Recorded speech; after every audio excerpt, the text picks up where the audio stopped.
Buenas tardes. Habla el doctor Juan Francisco Barreto Stein, médico especialista en neurocirugía, docente ordinario de la Universidad Nacional Federico Villarreal.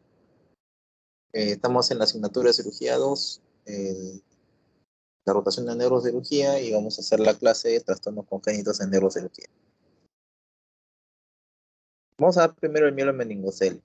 Estamos hablando de una extrusión de cavidad con adherencias internas conformada por los siguientes elementos. Las meninges, ¿no?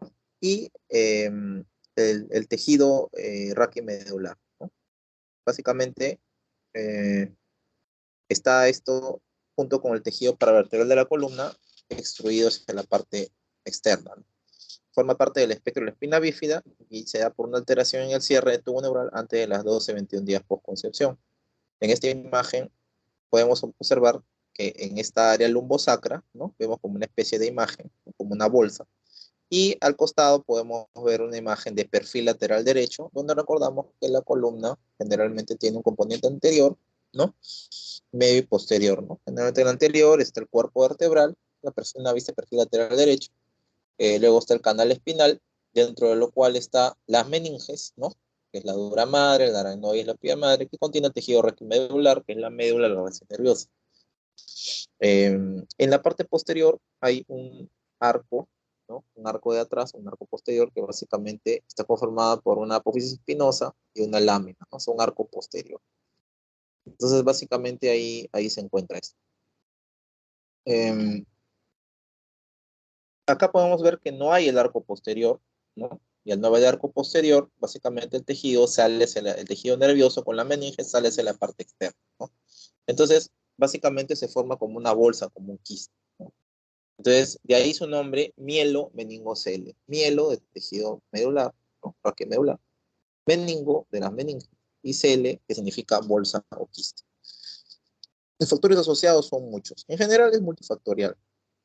Se asocian niveles bajos de ácido fólico en la sangre a la madre al momento de la concepción, antecedentes familiares de espina bífida, una madre que haya tenido embarazos previos con defectos del tubo neural, raza de la madre hispana o caucásica de origen europeo, aunque eso no se aplica tanto a estas latitudes, algunos medicamentos administrados en el embarazo, como el valproato sódico.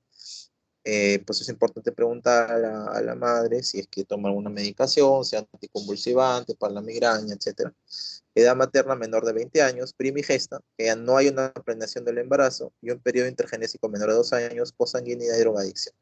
Asimismo, hay otros como la predisposición genética, como el gen PAX3, diabetes mellitus insulino dependientes, factores térmicos, ¿no?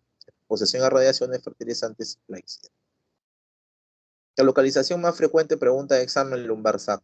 Luego sigue lumbar, dorsal, cervical y cráneo cervical. Los signos y síntomas más frecuentes son la disfunción defecatoria, la disfunción vesical o urinaria, defecto espinal, déficit motor, déficit sensitivo, tono muscular disminuido, dolor a la región de la columna, irritabilidad y una masa evidenciable y palpable con secreción. O sea, puede haber problemas para hacer la defecación, para hacer la micción, problemas para mover las extremidades o percibir la sensación, un tono alterado, y puede haber comportamientos de dolor como la irritabilidad. Y, por supuesto, lo más importante y lo más notorio, que es la masa evidenciable y palpable con la secreción en muchas veces. Entonces, básicamente lo que ustedes ven, ¿no? El diagnóstico prenatal se puede hacer con pruebas prenatales en cuanto al laboratorio, como el alfa-fetoproteína, ¿no? Que se puede hacer en la semana 16 a 18 en sangre materna. La ecografía ginecológica 3D, ahora vamos a los radiológicos, ¿no? Ecografía ginecológica 3D, que se puede ver las 13 semanas, que tiene este aspecto donde está la flecha, se ve la bolsa o quiste, la área hipoicoica. Y la resonancia magnética, que no es muy frecuente, pues también se puede hacer, usualmente se hace sin contraste, y generalmente más va dirigida en el contexto de que la madre presenta algún problema abdominal que no sea de fácil precisión diagnóstica, ¿no? No es frecuente que se le hagan resonancias a la gestante. El diagnóstico de algunas situaciones que puede aparecer estas oportunidades donde hay uso de resonancia magnética es en pacientes donde no se está claro si hay un cuadro de apendicitis agudo. El diagnóstico después de nacimiento se hace de forma clínica por la inspección y palpación. Es evaluado por el equipo multidisciplinario, las especialidades que están ahí, ¿no?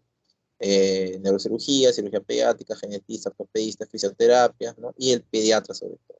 Miren la forma que tiene, ¿sí? Es una bolsa con una imagen nacarada, y a veces hay salida de líquido. Cuando hay salida de líquido, generalmente hay que tener en cuenta que esto le confiere una situación de mayor urgencia, porque este líquido se convierte en un caldo cultivo que puede ser proclive a infecciones.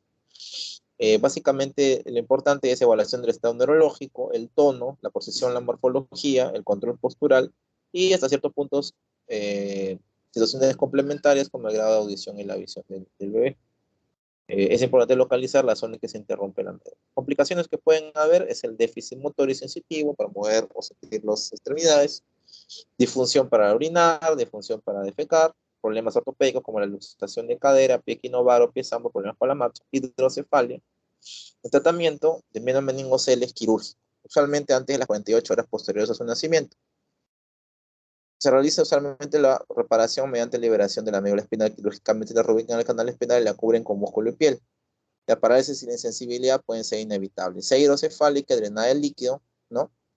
Usar un sistema, con algún sistema que drene el exceso de esto, no se cubre hidrocefalia. La hidrocefalia es una de las complicaciones y asociaciones que se da con esta patología. La cirugía previene o disminuye la probabilidad de una infección del sistema nervioso, que la médula no se dañe, que permite la funcionalidad propia asistida primariamente para el niño y secundariamente para los padres. El tratamiento quirúrgico básicamente es la reparación del mielomeningocele con el paciente en decúbito ventral, ojación antisepsia, colocación de campos estériles, ¿no? Y de los puntos de presión, básicamente se ubica el área del cele o la bolsa que ya le hemos mostrado, y se hace una incisión separando esta bolsa del cele para su remoción, o sea, para quitarla. Se separa esta del tejido muscular, ¿no? Luego el tejido muscular se separa del tejido meningeo, ¿no? Lo que llamamos la dura madre, que es la capa más externa de la meninge, y luego visualizamos y reconfiguramos el tejido nervioso para que esté lo de la meninge como debe ser, ¿no?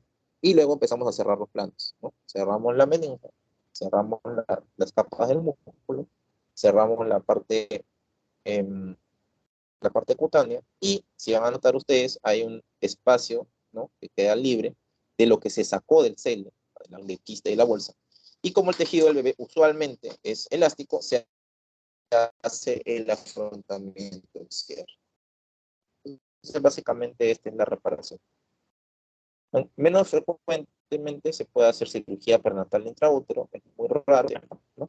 Requiere equipos endoscópicos, básicamente en el abdomen de la gestante se hace una incisión por plano, se ubica la parte uterina, la cual se exterioriza y se colocan unos trócares que básicamente son, como decir, unos túneles por los cuales se introducen los instrumentos endoscópicos, se realiza la microcirugía, y después de esto se repara se rafia el útero, se vuelve a introducir y se cierra la parte, los planos correspondientes a un. Luego de la cirugía, el paciente ya está hospitalizado en decúbito ventral, debe ser evaluado por genetista, medicina de perímetro cefálico es importante, detectar la hidrocefalia. Hay que hacer ecografías transfrontaleranas o tomografía sin contraste cerebral, y el manejo de secuelas, ¿no? El ácido fólico, de forma de prevención, lo ideal es que las mujeres en edad fértil usen ácido fólico, ¿no? Un mes antes de la concepción. Pues es lo ideal, ¿no? No suele cumplirse. El pronóstico generalmente no quedan secuelas graves para la vida, pero sí secuelas motoras funcionales, ¿no? Generalmente con ayuda de los especialistas es obligatorio proporcionar al paciente medidas que puedan tener óptimas oportunidades de rehabilitación. No olviden que estamos hablando de un paciente que es bebé y que tiene que crecer a pasar a todos los desarrollos por etapas de su vida. El pronóstico llega a ser malo en aquellos pacientes de forma funcional, estoy hablando, que tienen parálisis total por debajo de la lesión, cuando además la meninge obstruye la médula como el meningocele, ¿no? Y se daña la parte donde el niño no va a poder caminar, no va a poder las piernas de manera normal. Pero sin embargo, con una asistencia apropiada, estos pueden tener de repente una evolución lo mejor posible, con medicina física y rehabilitación. Hay una recurrencia genética del 4%, pero se eleva al 10% si la pareja ya tuvo 2. En otras palabras, la parte vital no suele ser el mayor problema, es bueno, pero en la parte funcional el pronóstico es relativo, ¿no? Relativo a si hay afección motora sensitiva por parte de esta patología. Vamos a ver la hidrocefalia. Nos referimos al acúmulo excesivo de líquido cefalorraquídeo causado por desorden en la formación flujo o reabsorción, lo cual puede generar hipertensión intracraneal. Se da más en la infancia de adultos mayores, que también adultos jóvenes, y puede asociarse a malformaciones congénitas, procesos infecciosos, inflamatorios, neoplásicos y otros, ¿no? Básicamente, el concepto base más importante es que su formación inicia en el peso coroideo, en el 80% de los ventrículos laterales, y menos frecuentemente en otros, ¿no? Luego, a continuación, circula en el agujero de Monro, pasa al tercer ventrículo, luego al acueducto de Silvio, y finalmente llega al cuarto ventrículo para por ahí pasar al agujero de Luschka lateral y Mayendi medial, ¿no? Por último, pasa la cisterna magna hacia la médula espinal y a cabeza pendientes varias cisternales aracnoideas en la médula del encéfalo para que puedan resolverse en las vellosidades aracnoideas de superficies venosas y linfáticas perioolfatorias ependimarias, así como las a través de los ventrículos. Entonces, hay varias instancias, aparte de vellosidades aracnoideas, donde también pueden resolverse. Y básicamente con esto hay una homeostasia general del líquido cefalorraquídeo. Es importante tener en cuenta que tiene una producción, ¿no?, de 0,35 mililitros por minuto, ¿no? Se recambia en promedio 3 veces al día y tiene una presión de apertura normal que es de 12,2 a 20 centímetros de agua. ¿Qué funciones tiene el líquido cefalorraquídeo? Hay que recordar que es un amortiguador y función de sostén mecánica, así como regulador de la presión intracraneal. Transporta nutrientes y desecha metabolitos. Usualmente en una muestra de líquido cefalorraquídeo deben haber menos de 5 células, 0 hematíes, 50-80 de glucosa, ¿no? Miramos por ese litro, o mayor a 2/3 del nivel de la glucosa en la sangre. Proteínas de 15 a 45 miligramos por 100 decilitros, gram negativo, cultivo negativo, y no debe haber bandas oligoclonales. Eso es lo normal. O sea, no debe haber un exceso de proteínas porque estos pueden predisponer a que se obstruya cualquier tipo de drenaje o se proclive a obstrucciones. Y la glucosa debe estar no mayor a 2/3, digo, no menor a 2/3 del nivel de azúcar en la sangre, ¿no? Entonces, básicamente es eso. No deben haber hematíes, ¿no? Idealmente células menores. Con estas características podemos considerar que el líquido cefalorraquídeo es, al menos desde el punto de vista laboratorial, normal. Hay que mencionar también que tiene un color claro, ¿no? Color claro, transparente. Hay beneficios patológicos que se dan en esta patología: es alteración en la producción, ¿no? Un aumento de la presión venosa, una resistencia a la resolución y circulación, se puede determinar un componente inflamatorio, ¿no? Se dilatan los ventículos, se engrasa la sustancia blanca, se debilitándose la gris, hay un estancamiento aracnoideo ependimario microcanalicular con alteración de la pulsación transmural, un aumento de la presión de los ventrículos, alteración de la compliance, expansión de los ventrículos e hipertensión intracraneal. Básicamente se comprimen estructuras para parenquimales del cerebro cerebeloso, troncocefálico, nervio craneal. Cuadro clínico en niños grandes y adultos, básicamente dolor de cabeza, vómito, papiledema. También puede estar la hipertensión arterial, bradicardia y alteración del patrón respiratorio. En el primer caso, la cefalea, vómito, papiledema o edema de papila, que nos puede dar visión borrosa, es la triada de la hipertensión intracraneal.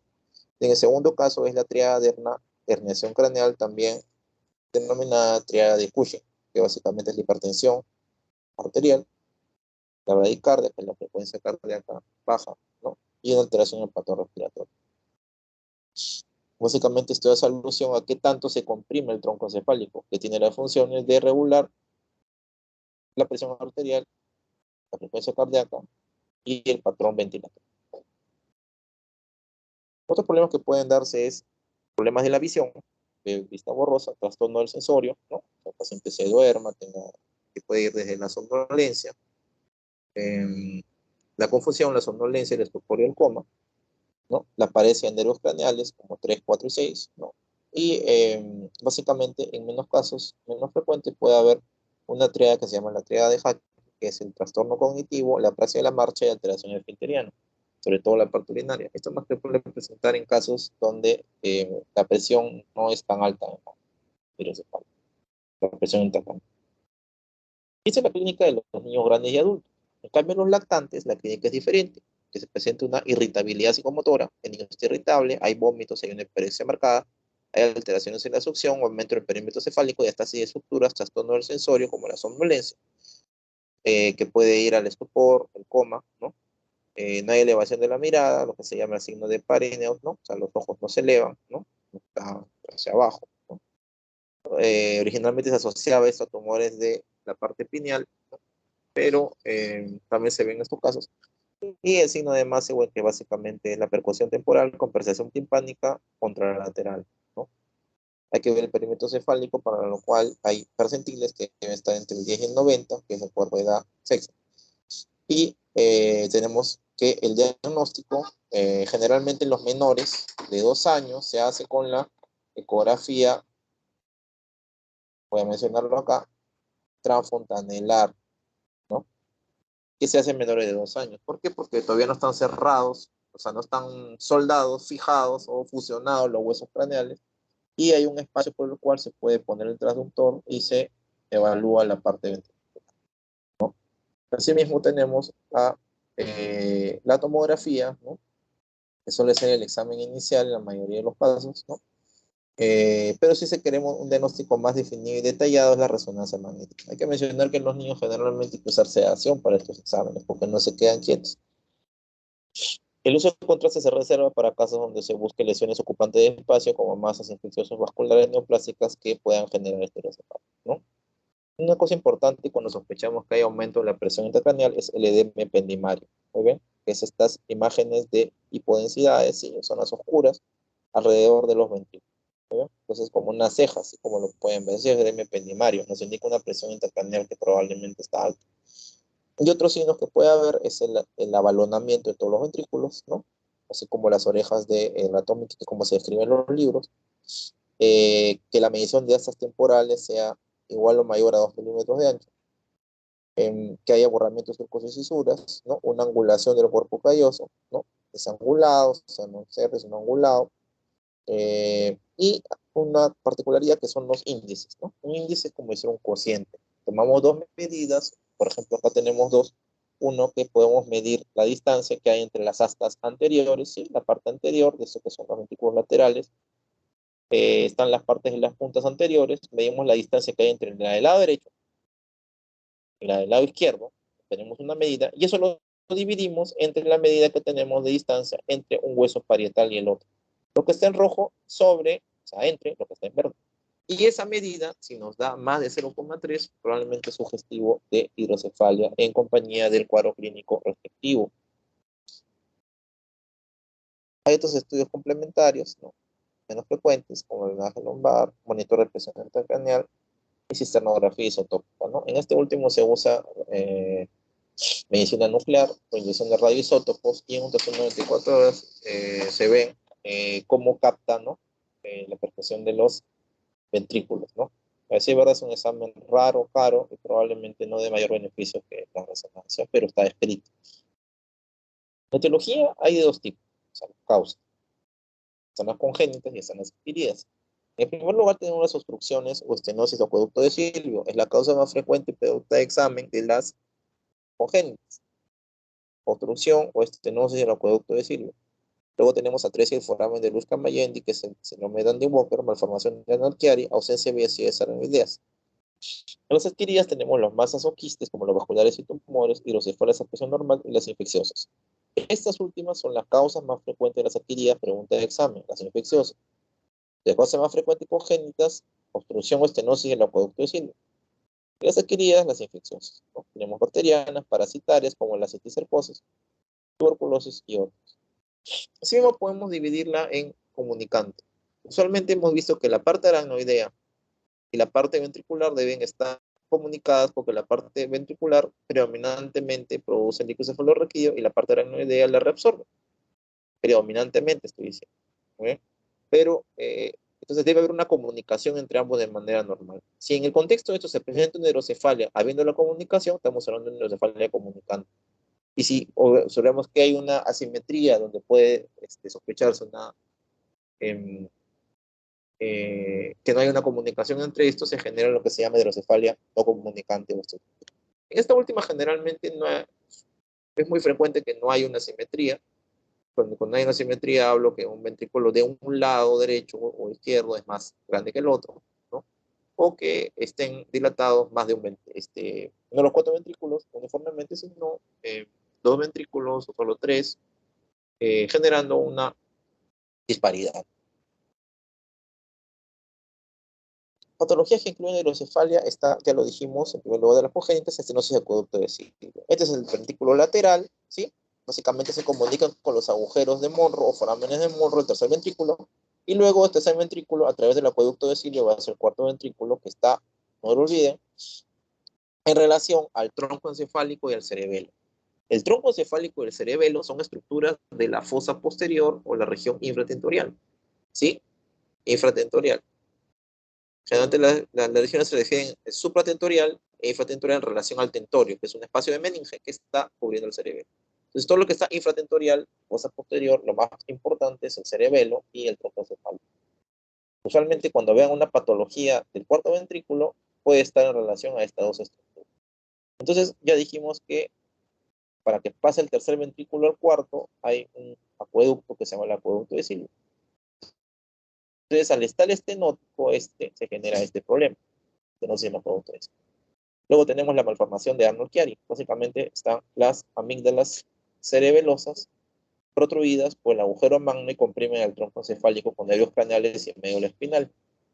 Básicamente tenemos que el cerebelo tiene una estructura inferior, ¿no? Que básicamente son las amígdalas. Estos deben llegar máximo hasta donde está la flecha amarilla, el agujero magno. Pero cuando estas descienden más allá del agujero magno, entonces estamos hablando de que esto es una patología y suele asociarse a estas distintas variantes a el meningocele. ¿Okay? Listo, entonces tenemos esa situación.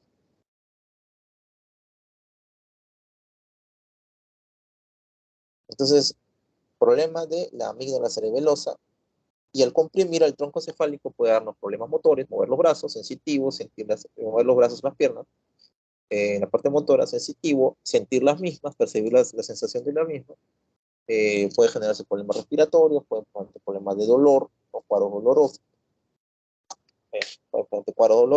pueden haber también cuadros esfinterianos, no pueden misionar bien, o defecar de manera normal, ¿no? Son situaciones que pueden darse.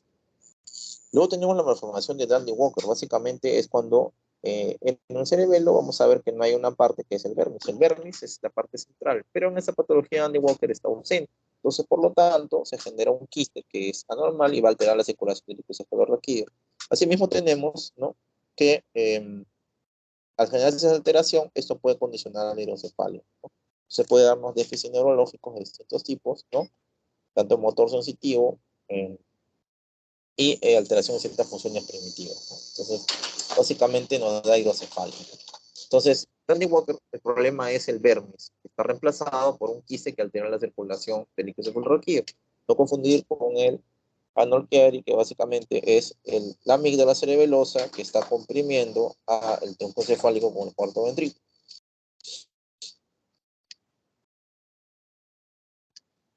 Los traumatismos encefalocranianos también pueden darnos hidrocefalia. Básicamente, cuando hay un impacto en el encéfalo y se produce algún sangrado, puede meterse en los ventrículos, a la vellosidades aracnoideas o los canalículos que comunican ambos.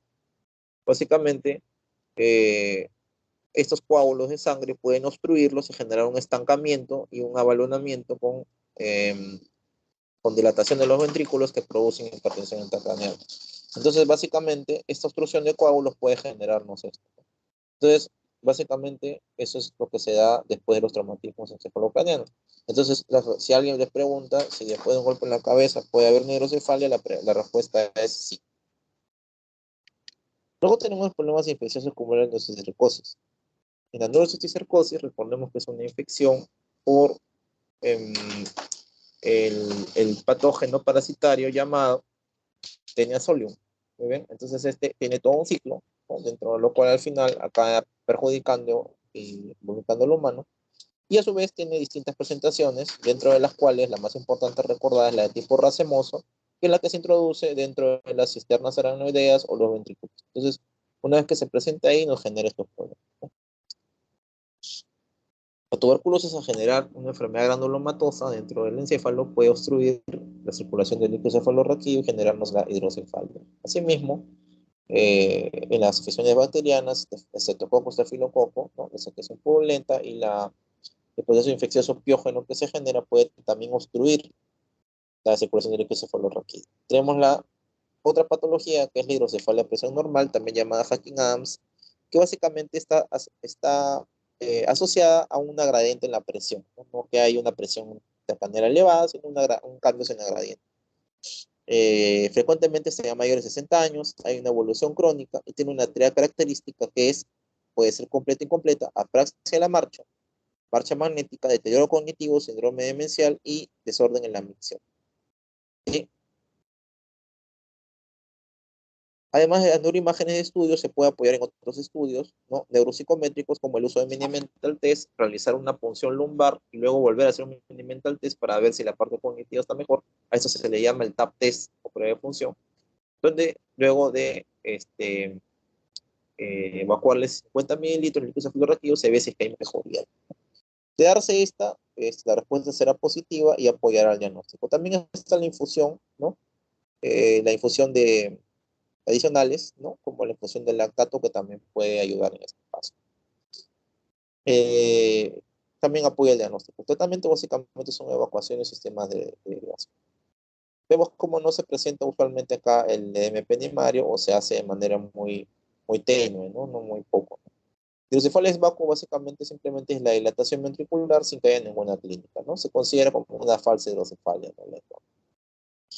Pueden haber tumores dentro del plexo coroideo, como el papiloma, que puede generar un aumento en la secreción del cefalorraquídeo y generar una desproporción con hidrocefalia. Tumores del ángulo ponto cerebeloso, ya mencioné que todo lo que está en la vecinidad, ponto igual tronco, cerebeloso igual cerebelo, nos puede comprimir el cuarto ventrículo y dar hidrocefalia. Tumores en la región pineal, supracerebelosa, también comprimen el acueducto de Silvio, tercero o cuarto ventrículo, y nos dan hidrocefalia, como lo vemos. Tienen esta imagen hiperintensas en la resonancia, captadoras de contraste.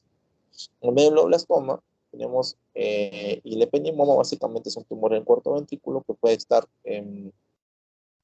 comprimiendo pues, y darle hidrocefalia, ¿no? El ventrículo cuarto, ¿no? Hay astrocitomas pilocíticos también que pueden comprimir el cerebelo y, repito, dar hidrocefalia por el cuarto ventrículo. El canofaringiomas son tumores alrededor de la silla turca, ¿no? Que pueden generalmente comprimir, subir, aumentar. También los adenomas hasta cierto punto. Los tumores de hipófisis en general, o sea, en la silla turca o alrededor de la silla turca, pueden crecer hacia arriba y hacia atrás y comprimir el tercer ventrículo o los ventrículos laterales y dar hidrocefalia. O sea, un tumor de hipófisis o de la silla turca o alrededor de la silla turca puede dar hidrocefalia. La respuesta es sí. Enfermedades cerebrovasculares, tenemos hemorragias cerebrales, ¿no? O infartos que pueden obstruir, ¿no? Obstruir los ventrículos o la circulación aracnoidea y generarnos, por ocupación de espacio también, ¿no? La sangre ocupa un espacio, se dilata, ¿no? Darnos hidrocefalia. Eso puede ser también causado por ruptura de lesiones vasculares como los aneurismas o las malformaciones arteriovenosas. Pueden generarse quistes dentro del cráneo que alteren la circulación del líquido cefalorraquídeo y en general. Entonces, esos son los más frecuentes. En relación al tratamiento, el tratamiento médico, que es con antiedematosos cerebrales, dependiendo de la etiología, osmoterapia, corticoterapia, podemos dar analgésicos para el dolor. Para el dolor tenemos también antieméticos, ¿no? Medicación contra el vómito, antiulcerosos como el ranitidina o el omeprazol, ¿no? Para que no haya la úlcera de Cushing o del postrado crónico, tratamiento de microorganismos respectivo, ¿no? Si es que hay infecciones, ¿no? Por ejemplo, antibiótico, antiparasitario, monitoreo neurológico, uso de testosterona. Solamente en el caso de los antiparasitarios, cuando ya llegan a invadir la parte ventricular, ya no suelen hacer prácticamente efecto, ¿no? Por lo cual se opta por otros tipos de tratamiento. Y acá vamos al tratamiento de elección, que es usualmente el que se hace, ¿no? Que es la cirugía, ¿no? Tenemos dos tipos, las derivaciones y la neuroendoscopia. Hay dos tipos de derivaciones, la externa y la interna. La externa va hacia afuera, es más proclive a infecciones, y se trata de un dispositivo que es como un catéter, ¿no? Como si fuera una especie de manguera, en términos sencillos lo voy a decir. Entonces, va a estar unido a una llave, sistema de llave triple vía, y a un manómetro con reservorio que expulsa el exceso de líquido cefalorraquídeo hacia la parte exterior. Como todo dispositivo externo, tiene más posibilidad de infectarse y llegar a lo que es infección de los ventrículos, ventriculitis, ¿no? O presentarse abscesos cerebrales que pueden ser muy peligrosos para el paciente. Básicamente, bajo anestesia usualmente general, hacer antisepsia, colocación de campos estériles, ¿no? Se divisa la parte frontal, ¿no? Sobre un punto deseado, en este caso es una trayectoria que ya es clásica, ¿no? en el lado derecho solamente, ¿no? Que es el hemisferio que no es dominante en la mayoría de humanos, ¿no? Se hace la incisión de piel, se abre la parte cutáneo muscular, se llega al cráneo, el cual se perfora con el trepanador o trépano, ¿no? Se hace la perforación de la dura madre, ¿sí? Y una vez ahí se coloca el catéter, que es como la manguera, dirigida en la trayectoria hacia el sistema ventricular, obteniéndose el líquido cefalorraquídeo, ¿no?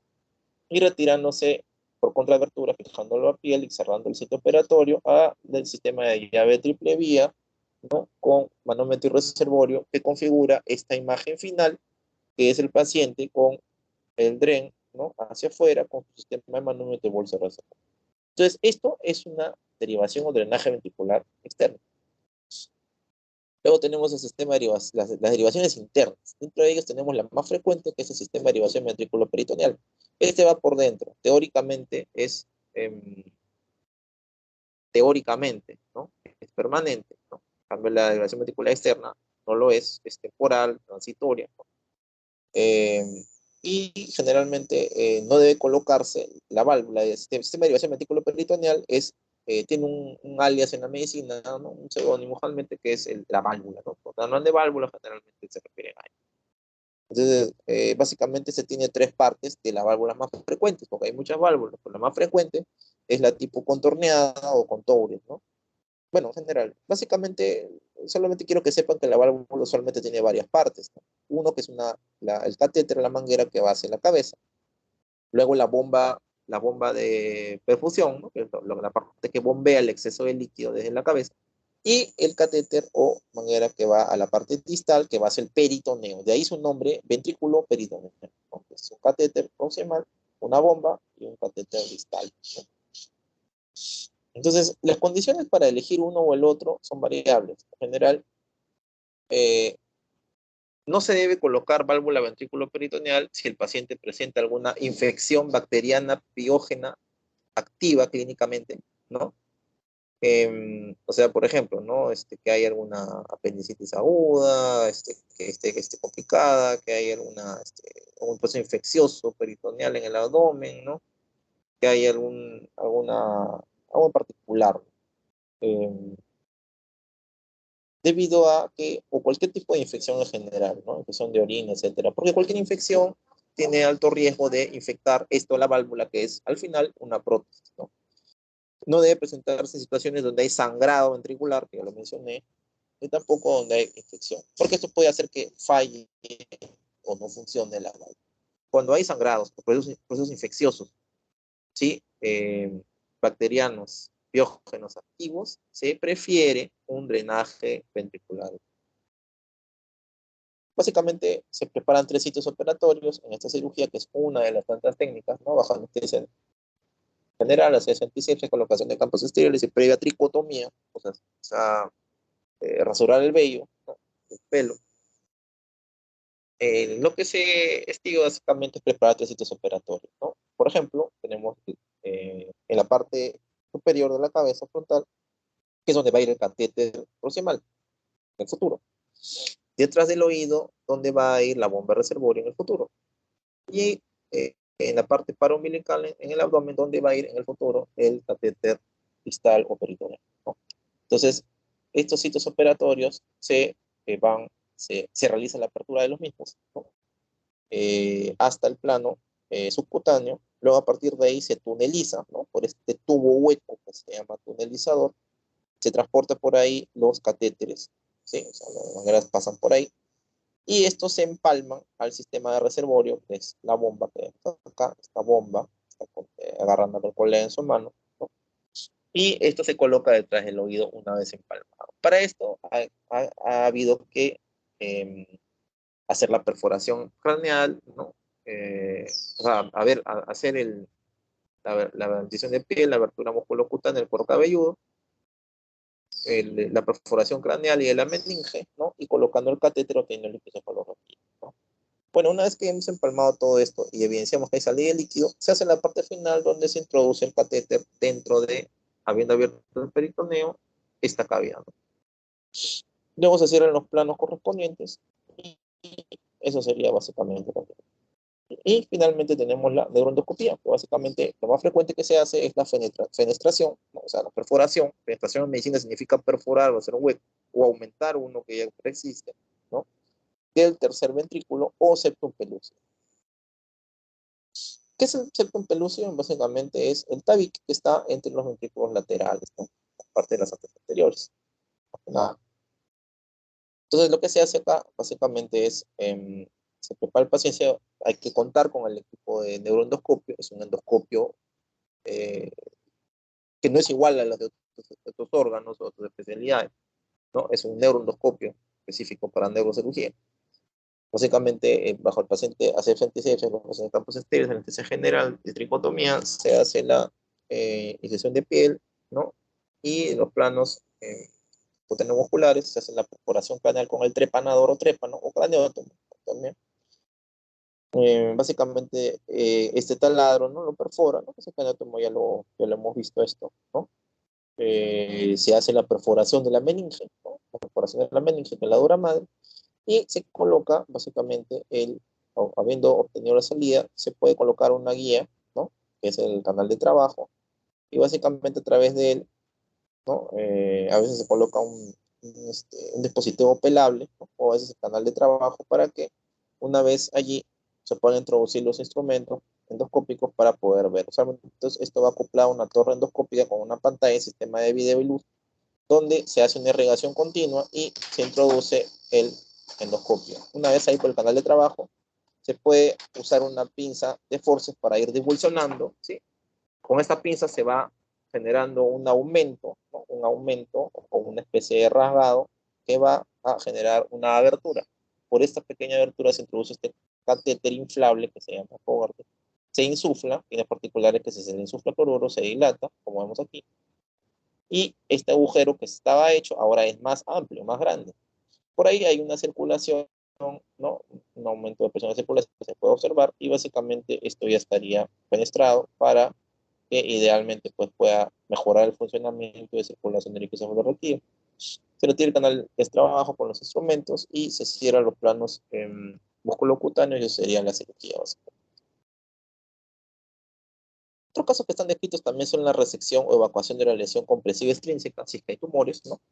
Y otros tipos de derivaciones menos frecuentes que más se hacen en pacientes pediátricos, pero es raro que se haya, como la derivación ventriculoatrial que va del ventrículo hacia la aurícula, a la parte del corazón del paciente. No es muy frecuente, pero está descrito. El pronóstico es variable, las secuelas neurológicas cognitivas y visuales son los más frecuentes, y puede haber también un aumento del encéfalo, que es la macrocefalia, con la cabeza grande, como se observa, ¿no? Generalmente esto se ve más que nada en los pacientes más pequeños, no los lactantes.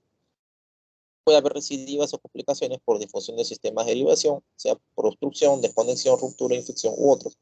El paciente debe continuar controles por neurocirugía, neurología, medicina física, y otros correspondientes. Es importante mencionar que la persistencia de esterocefalia, aparte de problemas visuales, es importante tener su morbilidad que puede dar una alteración en el desarrollo del paciente. Con manejo multidisciplinario, neurocirugía con el pediatra, si fuera el caso, y un buen control postquirúrgico, el paciente se puede dar su mejor evolución, ya que al final el paciente es el motor. Y bueno, eso es todo lo que quería compartir con ustedes el día de hoy. ¿Alguna duda, alguna pregunta?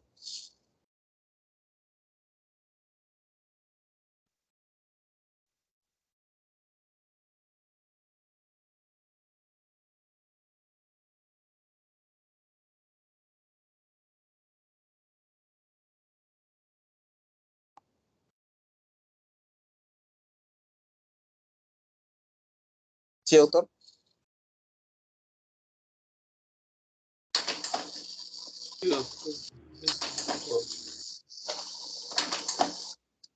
No, no escuché, repite, por favor.